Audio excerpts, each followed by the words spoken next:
வெள்ளம்பிட்டிய பிரதேசத்தில் தொடர்ந்தும் சட்டவிரோதமான முறையில் சதுப்பு நிலங்கள் நிரப்பப்பட்டு வருவதாக அங்குள்ள மக்கள் குற்றம் சுமத்துகின்றனர். பிரதேச அரசியல்வாதிகள் சிலர் இதனுடன் தொடர்பு பட்டுள்ளதாகவும் அவர்கள் குறிப்பிடுகின்றனர்.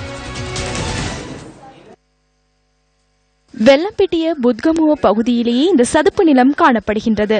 பொதுமக்கள் வழங்கிய முறைப்பாட்டை அடுத்து மேல் மாகாண சபை உறுப்பினர் சுசில் கிந்தல்பிட்டிய அந்த இடத்திற்கு சென்றதுடன் மக்கள் விடயங்களை தெளிவுபடுத்தினர். காணி நிரப்பு மற்றும் அபிவிருத்தி கூட்டுத்தாபன அதிகாரிகளும் அந்த இடத்திற்கு சென்றிருந்தனர்.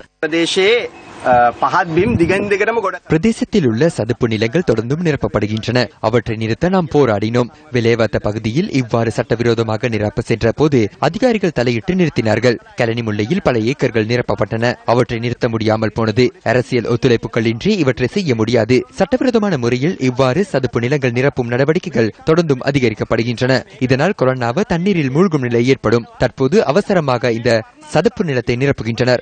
நல்லாட்சியின் பார்வையில் குறைபாடுகள் காணப்படுவதாகவே தற்போது தென்படுகின்றது. ஏனெனில் தவறுகள் தெரிவதில்லை.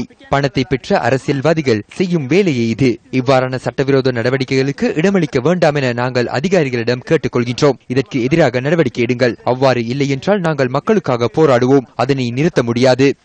இது தொடர்பாக பிரதேச மக்கள் வெள்ளம்பிட்டிய போலீஸ் நிலையத்திற்கு வழங்கிய தகவலை அடுத்து சம்பவம் தொடர்பில் இருவரிடம் வாக்குமூலம் பெறப்பட்டுள்ளது.